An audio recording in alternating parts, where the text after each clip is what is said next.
ನಮಸ್ಕಾರ, ಕರಾವಳಿ ಸಮಾಚಾರಕ್ಕೆ ಸ್ವಾಗತ. ನಾನು ನಿಮ್ಮ ಅರ್ಜುನ್ ಮಲ್ಯ. ಇದೀಗ ವಾರ್ತೆಗಳು. ಕಾರವಾರ ಸೀಬರ್ಡ್ ನೌಕಾ ನೆಲೆಯಿಂದ ಸಮರ್ಪಕವಾಗಿ ನೀರು ಹೊರಹೋಗದೆ ಮನೆಗಳು ಜಲಾವೃತ. ಸ್ಥಳಕ್ಕೆ ಭೇಟಿ ನೀಡಿದ ಸಚಿವ ಮಾಂಕಾಳು ವೈದ್ಯ, ಜನಸಾಮಾನ್ಯರಿಗೆ ತೊಂದರೆಯಾಗದಂತೆ ನೋಡಿಕೊಳ್ಳಿ. ನೌಕಾ ನೆಲೆಯ ಅಧಿಕಾರಿಗಳಿಗೆ ಸಚಿವ ಮಾಂಕಾಳು ವೈದ್ಯ ಸೂಚನೆ.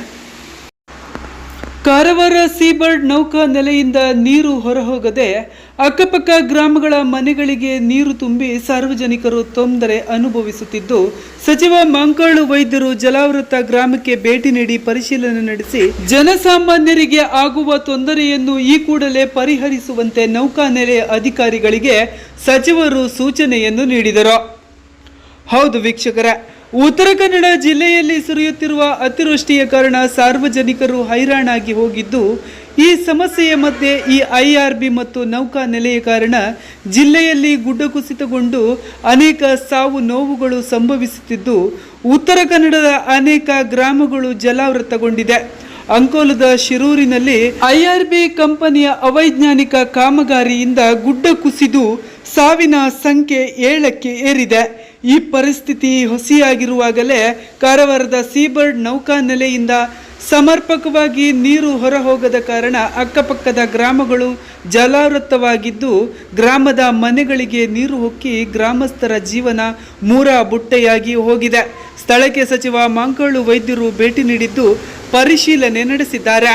ಈ ಸಂದರ್ಭದಲ್ಲಿ ಸಚಿವರು ಸ್ಥಳೀಯ ಸಾರ್ವಜನಿಕರಿಗೆ ಸೀಬರ್ಡ್ ನೌಕಾ ನೆಲೆಯ ಕಾರಣ ಆಗುತ್ತಿರುವ ಸಮಸ್ಯೆಯನ್ನು ಕೂಡಲೇ ಸರಿಪಡಿಸುವಂತೆ ನೌಕಾನೆಲೆಯ ಅಧಿಕಾರಿಗಳಿಗೆ ಸೂಚನೆಯನ್ನು ನೀಡಿದ್ದಾರೆ.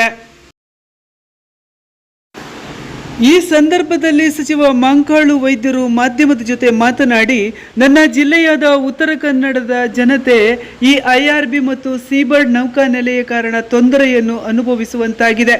ಇದು ಖಂಡನೀಯ. ಅಭಿವೃದ್ಧಿಯ ಹೆಸರಲ್ಲಿ ಜನಸಾಮಾನ್ಯರಿಗೆ ತೊಂದರೆ ನೀಡುವುದನ್ನು ನಾನು ಸಹಿಸುವುದಿಲ್ಲ. ಜಿಲ್ಲೆಯ ಜನತೆಯ ಸಹನೆಯನ್ನು ಪರೀಕ್ಷಿಸಬೇಡಿ. ಅವರ ಸಹನೆಗೂ ಕೂಡ ಒಂದು ಮಿತಿ ಇದೆ, ಅದನ್ನು ಪರೀಕ್ಷಿಸಬೇಡಿ. ಜನತೆಯ ಸಮಸ್ಯೆಗೆ ಹಾಗೂ ಉಂಟಾದ ನಷ್ಟಕ್ಕೆ ಪರಿಹಾರ ಕೂಡಲೇ ಒದಗಿಸಲಾಗುವುದು ಎಂದು ಹೇಳಿದರು. ಈ ಸಮಸ್ಯೆ ಬಹಳ ವರ್ಷದಿಂದ ಇದ್ದದ್ದು. ಇದು ಪ್ರತಿ ಸಲನೂ ಪಾಪ ಇಲ್ಲಿ ಜನರಿಗೆ ತೊಂದರೆ ಆಗ್ತಾ ಇತ್ತು. ಅದನ್ನು ನೋಡಿ ನಾವು ಒಂದು ಡಿಸಿಷನ್ಗೆ ಬಂದಿದ್ದೇವೆ.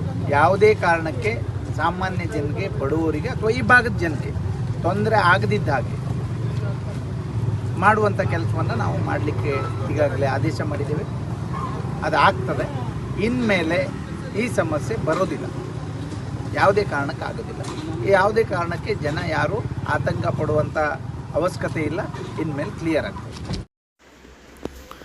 ಈ ಸಂದರ್ಭದಲ್ಲಿ ಅಂಕೋಲ ಸಚಿವ ಸತೀಶ್ ಶೈನ್, ಜಿಲ್ಲಾಧಿಕಾರಿಗಳು, ಜಿಲ್ಲಾ ಪಂಚಾಯತ್ ಮುಖ್ಯಾಧಿಕಾರಿಗಳು ಹಾಗೂ ಜಿಲ್ಲಾ ಪೊಲೀಸ್ ವರಿಷ್ಠಾಧಿಕಾರಿ ಎಂ ನಾರಾಯಣ್, ಜಿಲ್ಲೆಯ ಇತರ ಅಧಿಕಾರಿಗಳು ಉಪಸ್ಥಿತರಿದ್ದರು.